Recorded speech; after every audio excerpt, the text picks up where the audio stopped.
Or let's speak to our chief foreign editor, Rob Parsons. Rob, is that a bit of exaggeration of holy war? I mean, religion figuring very much into this. Yeah, I mean, really, it's really interesting the way religion has forced itself into the front of this campaign.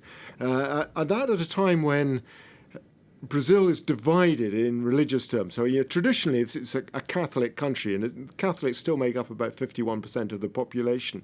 But evangelicals, over the last couple of decades or so, have been really growing in strength to the point where now they're over 30% of the population.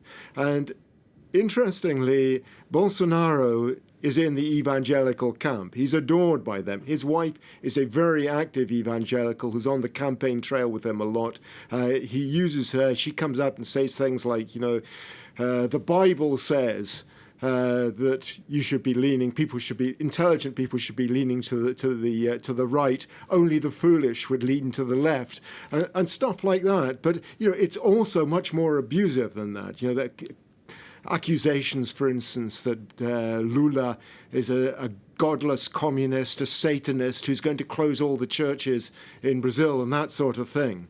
But on the other hand, you've seen Lula and his team fighting back with pretty strong accusations as well, including that Bolsonaro is part of some Masonic lodge without any real evidence that that's the case, but also accusing him of cannibalism, following a clip in which he was said that he could eat an Indian, referring to ethnic minorities in Brazil have done particularly badly out of his deforestation campaign in the Amazon.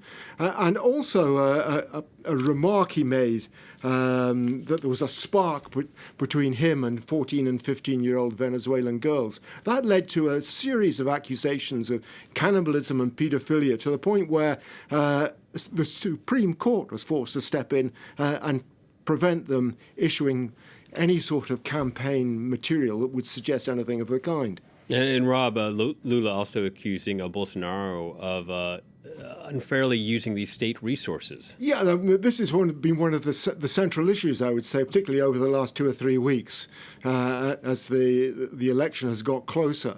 That Bolsonaro has made available a gigantic slush fund called the secret budget of billions of reals to be made available to supporters of Bolsonaro, particularly in Congress, who can use this as largesse to try and win over voters, whether they're groups like taxi drivers or lorry drivers or the poor in general.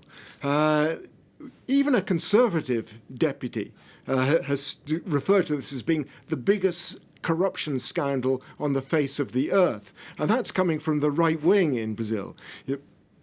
Lula has been trying to fight back against that, highlight the corruption. But of course, he's coming from a difficult position. This is a man who was jailed for corruption back in 2018, although subsequently that was overturned by a court and he was released a year later.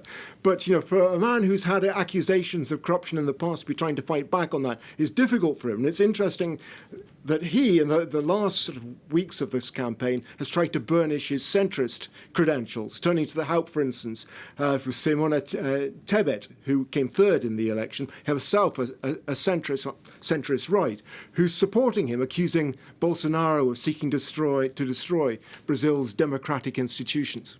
All right, Rob, thank you very much. Rob Parsons, First 24's chief foreign editor.